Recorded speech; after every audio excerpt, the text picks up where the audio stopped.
Let's all take a nice deep breath.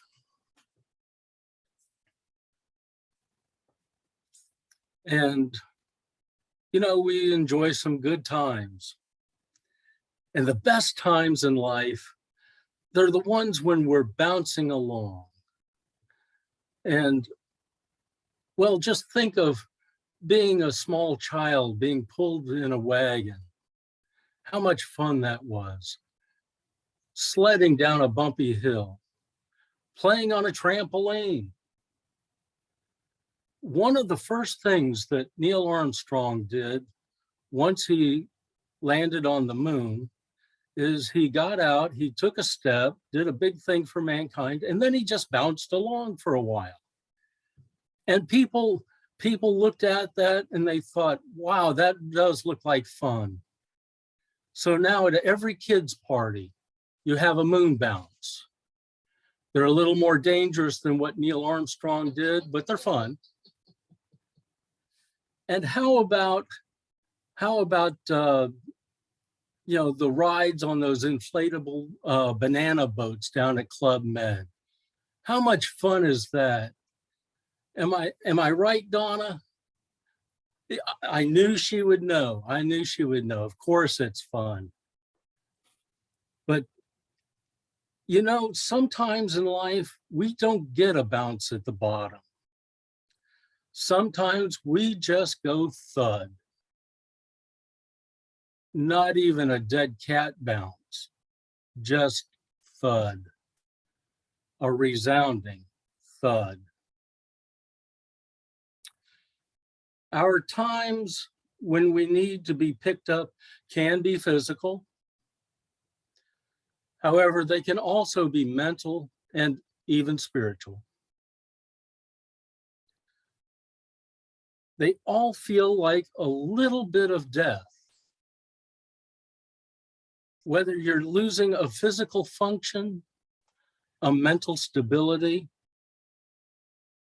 a friend, or a purpose, all carry consequences which can leave us feeling despairing, confused, and worst of all, useless. Not surprisingly, all of these low points in our lives require a similar process in which to bounce back. There is a grieving process which occurs at these times which differ only in degree. Catherine Kubler-Ross delineated this process as the 5 stages of grief. These 5 stages are denial, anger, bargaining, depression, and finally acceptance. The denial comes with an unreasoning shock. How could this happen to me? What did I do wrong? The anger arrives with the realization of how unfair this is. I've been paying my premiums for 40 years. I wrecked my car, I finally need the insurance, and they don't even know my name. It's not fair. Then the bargaining comes. If it's an attempt to make things better rationally.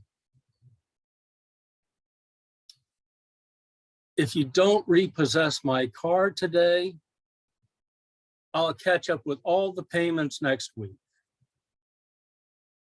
But then as you watch your car being towed away, you realize, well, it takes 2 to bargain, and you're just bargaining with yourself.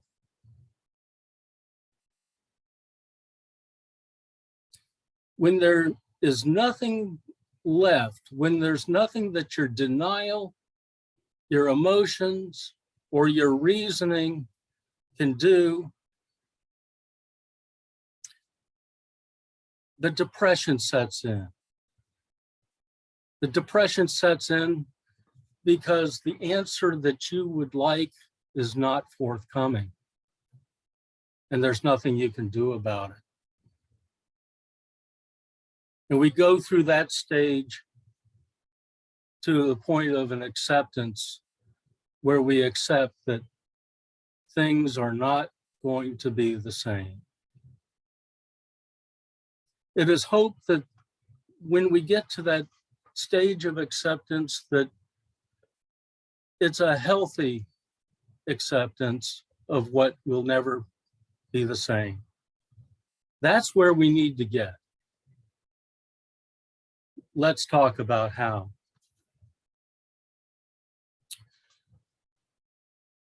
It's important to go through this process, to go through the 5 stages, because the process in itself is a medicine which clears some guilt and confusion away, and it allows for us to take action in a new direction. Jesus's phrase, "Physician, heal thyself," is relevant here. There is another colloquial phrase that has been used. Most men have heard it. A lot of the ladies have heard it since Title IX has kicked in. How many times when we have stumbled have we heard, "Oh, just rub a little bit of dirt in it and get back in the game"? And actually, it's blunt, but it can be some pretty good advice for just about anyone. After all, it's our own thoughts and our own actions which determine our experiences. Adversity is inevitable, but we don't want to wallow in it. You do need to take the responsibility for starting the process, but that process only starts with you. It does not end with just you. You need to use all of your unique gifts and all of the facets of your unique strengths in order to persevere through this process. But know that it's okay to ask and receive some help. Get some help to learn new skills. Get some help to help rebalance your thoughts and your emotions. And maybe some help to find a new purpose. Prayer helps. Of course, you all knew that. In order to find acceptance and rebalance, it is imperative that we put aside some of the unfortunate grievances that we've accumulated in these situations. For example, problems with doctors, problems with dumb cemetery directors. Don't even get me started. Problems with disappointing family members. Whatever. Alan Paton maintained that when a deep injury is done to us, we never recover until we forgive. Even worse is when we might seek revenge. Someone once said that the person who pursues revenge should dig 2 graves. How is that useful to rebalance your emotions and your thoughts? Well, it isn't.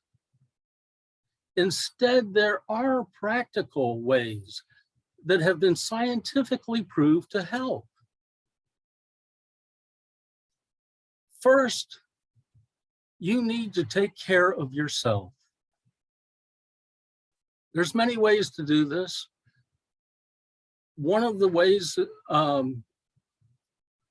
there's a book called Eat, Sleep, and Move by Tom Rath, which is a good read. And it emphasizes the importance of self-care and its benefits in restoring balance and energy in your life. Of course, you may have other mentors, other sources of information that you would value more, and that's okay. That's fine. The important thing is to realize that you are worth it. You're a child of God. So next, be positive and firm in your faith. No one ever becomes happy or balanced believing and anticipating the worst. And nothing is more scientific than cause and effect. Good thoughts, positive actions on a consistent basis produce good results. Positive people become resilient people. What you see, what you do, what you hear, and yes, what you sing on a consistent basis affects you. This is the core of advertising theory. And they make a lot of money off of you folks. You might as well do something good for yourself. For instance, in my household as I was growing up, we had country music on the radio constantly. Nothing wrong with that, really. I love a good Patsy Cline song, a good George Strait song, but my goodness, they say if you play a country song backwards, you'll quit drinking, your dog will come back home, and your spouse won't leave. Every once in a while, we need a bounce. Now, some people, unfortunately, they hit bottom with a thud that is so hard that they've face planted. And they don't even know which way is up anymore. So if you are really lost, if you're really confused, you need to do something else, try another way. Let me suggest that you think about volunteering somewhere and get out from underneath all of the negative self-talk that you've been telling yourself. Get out from under all of that negativity. Jesus said, if anyone would be first, he must be the last of all and the servant of all. And it has been proven that volunteering can restore a sense of purpose and a sense of usefulness in people's lives. And moreover, I promise you that if you volunteer, you will meet some of the nicest, most positive people. They will help you rediscover what you already have. It's not what you've lost that counts, but what you can achieve with what you have left. God wants you to bounce back. Otherwise, you would not have that unique combination of tools and gifts that you have.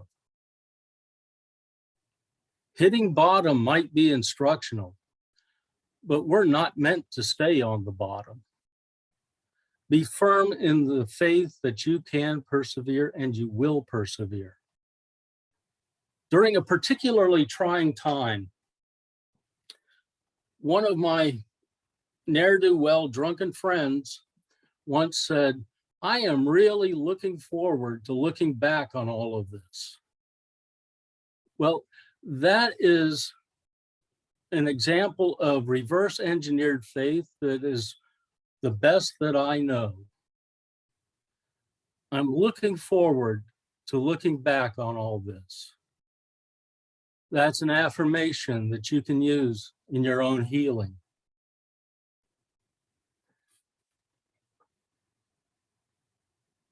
Jesus told several people. Your faith has healed you. He said it more than once. It must be important. Faith in divine order, faith in science, faith in others, and faith in yourself. These all combine to get you off of the bottom. So feel the bounce. Amen, and thank you.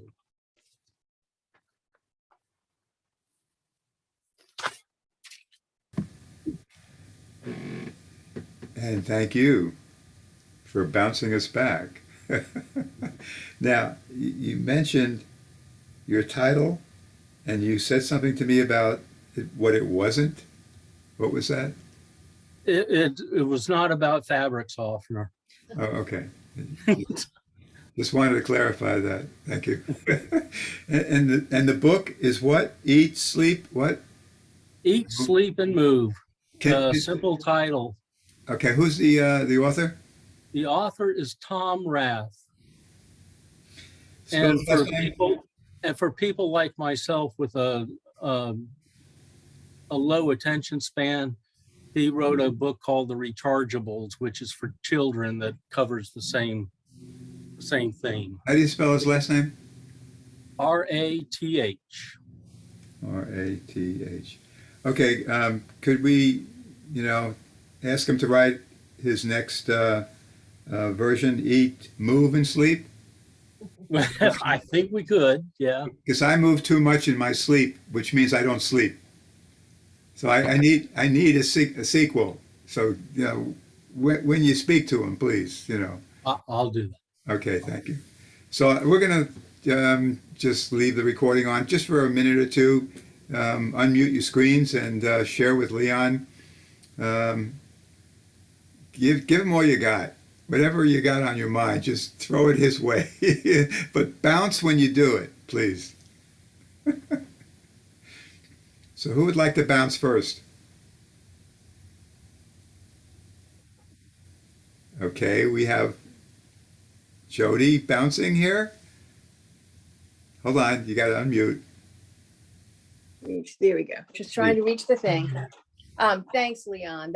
That's was wonderful. I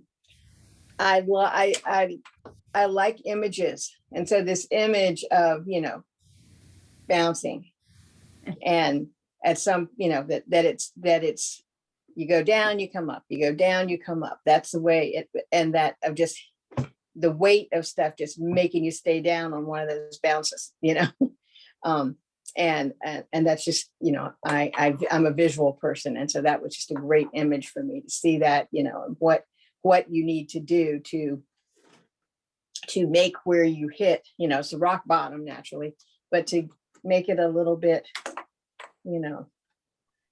loose, springy, bring the spring back to it or whatever. Yeah, that's a good word, springy. And so that's just a great image for me. And I can never ask for help too much, that's always something that needs to be reinforced with me. But the volunteering is also, I've always felt like, to get out of yourself, it's such a great idea. And,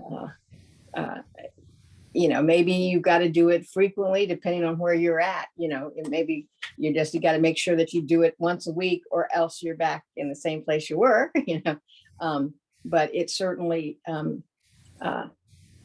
certainly resets your thought patterns. So thank you very much. I really appreciate it. A great way to start my week.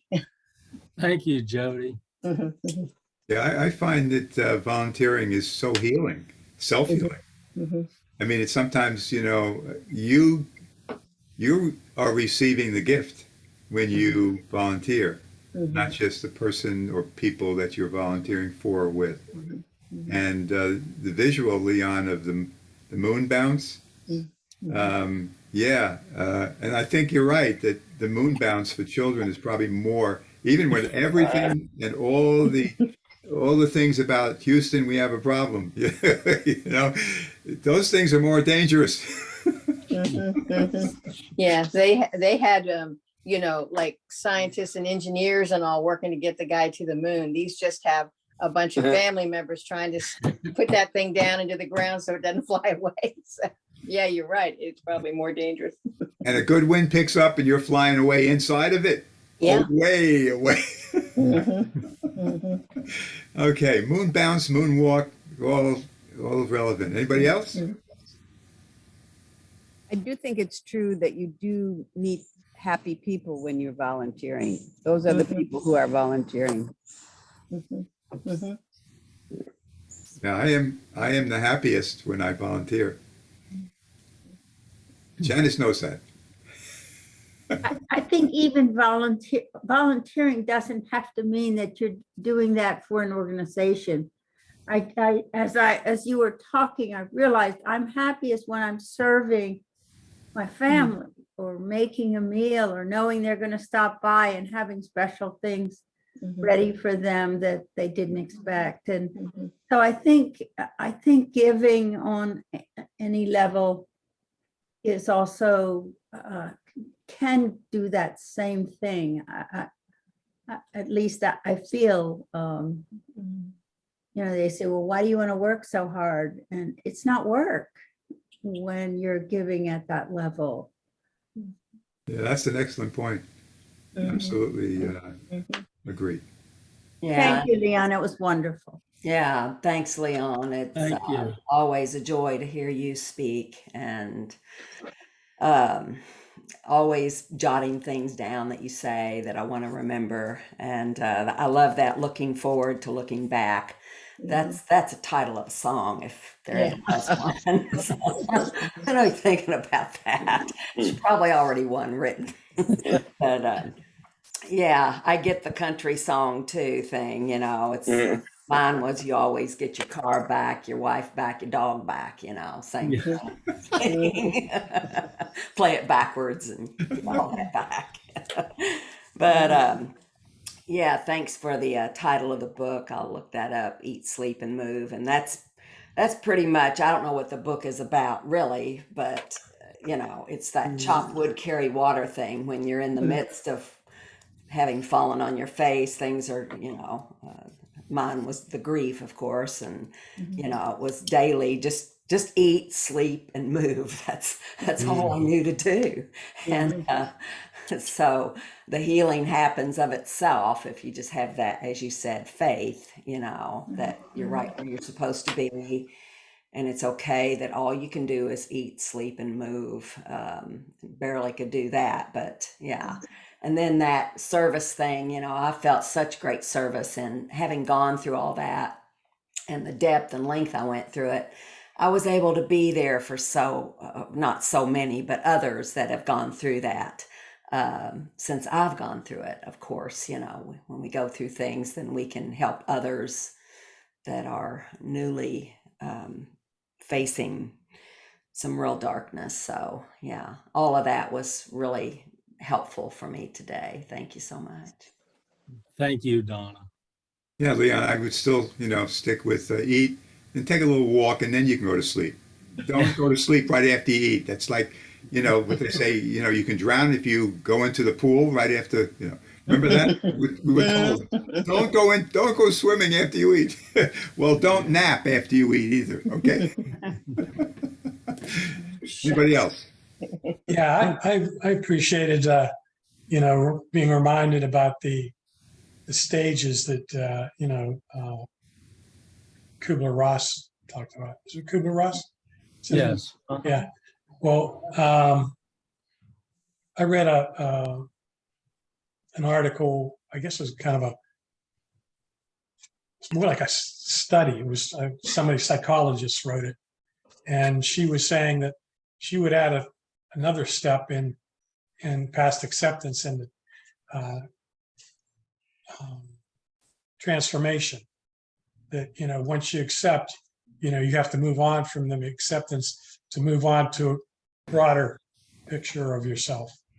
And I thought that, that kind of rang true for me.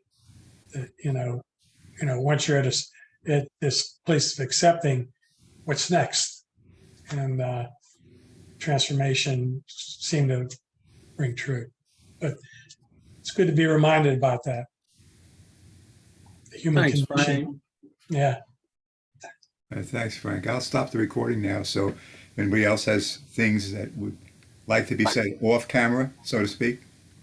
Yeah, well, I guess I'm glad